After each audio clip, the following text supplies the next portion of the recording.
یو اته عملونه داسې دي چې هغه څوک د سهار مانځه نه وروستو متصل وکړي نو د دغه عملونو په نتیجه کې به الله پاک دې سړي ته د ده ګناهونه معاف کړي. دویم د ده د غمونو او پریشانو دپاره به الله پاک کافي شي. دریم ده ته به الله پاک د داسې طرف نه رزق او روزي ورکوي چې د ده به پې ګمان هم نه راځي. څلورم د ده دا ژوند به الله پاک ورښایسته کړي، الله به دا ژوند کې تغییر راولي، الله به دا ژوند وربدل کړي. اولنی عمل په هغه عملونو کې هغه په حدیث کې راغلی دی عن ابي ذر رضي الله تعالى عنه ان النبي صلى الله عليه وسلم قال ابي ذر رضي الله تعالى عنه فرمایي رسول الله صلى الله عليه وسلم فرمایلی دي چې من قال في دبور صلاة الفجر څوک چې د سحر د مانځه نه وروسته ووایي وهو ثاني رجله قبل ان يتكلم او د خبرو کولو نه مخکې دا سړی دا کلمات ووایي چې لا اله الا الله وحده لا شريك له له الملك وله الحمد يحيي ويميت بيده الخير وهو على كل شيء قدير. دا کلمات وی متصل د سهار په مانځه پسې 10 مرات لسکرتې وی نو کتب له 10 حسنات. د دې سړي لپاره به الله پاک لس نیکۍ ولیکي. ومحي عنه 10 سیئات او د دې سړي نه به الله پاک لس ګناهونه ورجوي او د دې سړي لپاره به لس درجې الله پاک اوچتې کړي. دا حدیث امام ترمذي راوړی دی. دویم عمل د سحر د مانځه نه وروستو هغه دا کلمات وزل ویل چې اللهم اجرني من النار. وزل دا ویل. ابن حبان کی روایت دی رسول الله صلی الله علیه وسلم ان النبي صلی الله علیه وسلم كان يقول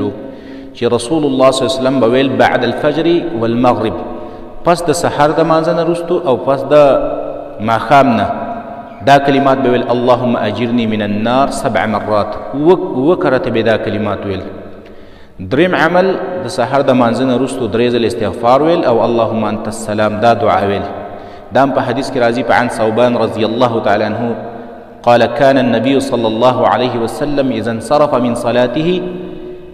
دا فرمایي رسول الله صلی الله علیه وسلم کله چې د مانځه نه راوګرځېد نو استغفر 3 درې ځله به استغفار و استغفر الله استغفر الله استغفر الله او بیا به دا ویل چې اللهم انت السلام ومنك السلام تبارکت یا ذا الجلال والاکرام. څلورم یو بل دعا په حدیث کې راغلی چې د سهار د مانځه نه وروسته به رسول الله صلی الله علیه وسلم ویله اللهم اني اسالك علما نافعا ورزقا طيبا وعملا متقبلا. دا په حدیث کې راځي په عن ام سلمة رضی الله تعالی عنها قالت ام سلمة رضی الله تعالی عنها فرمایي كان النبي صلى الله عليه وسلم يقول رسول الله صلی الله علیه وسلم بویل اذا صلى الصبح کله به چې د سحر منځو کو حين يسلم او سلام به وګرځاو اللهم اني اسالك علما نافعا ورزقا طيبا وعملا متقبلا. پنځمه یو بل دعا راغلی چې رسول الله صلی الله علیه وسلم د سحر د مانځه نه وروسته ویله اللهم بك احاول وبك اصابل وبك اقاتل. صهیب رضی الله تعالی عنه فرمایي یو ځل د رسول الله صلی الله علیه وسلم د سحر منځ وکړو او د مانځه نه وروسته دا شونډې خوځولې په څه باندې وی زه رالم ما تې تپوس وکړو چې یا رسول الله دا شونډې دې په څه خوځولې وی ما تې وویل چې ما دا کلمات ویل چې اللهم بك احاول وبك اصابل وبك اقاتل. امام احمد دا حدیث نقل کړی دی. شپږم کلمات چې راغلي د سحر د مانځه نه وروستو سبحان الله وبحمده عدد خلقه ورضا نفسه وزنة عرشه ومداد كلماته. جویریه رضی الله تعالی عنها فرمای ام المؤمنین دا وی یو ځل سهار وختي زما د خوا نه رسول الله صلی الله علیه وسلم ووته او زه په خپله مصلا باندې ناست وم کوم ځای باندې چې ما مونځ کړی او ذکر مې کو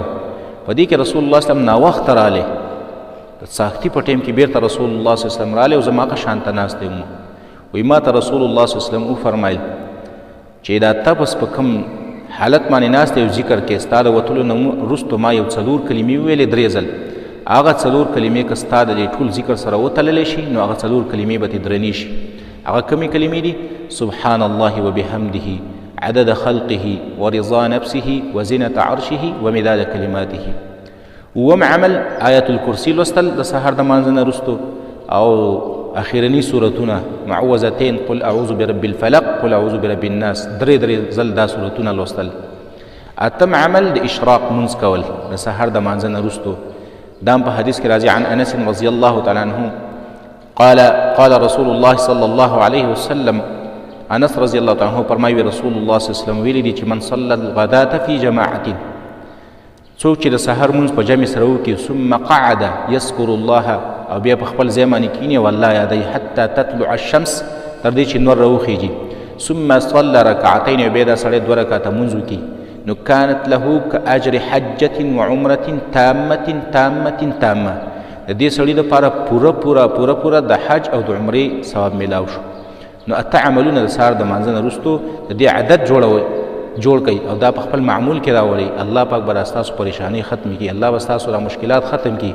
الله به درته داسې طرف نه رزق درکړي چې تاسو به پرې ګمان هم نه راځي. دا ژوند به مو الله ښایسته کړي، دا غمونه او پریشانۍ او ټینشنونه دا به ټول الله پاک ختم کړي او الله به ګناهونه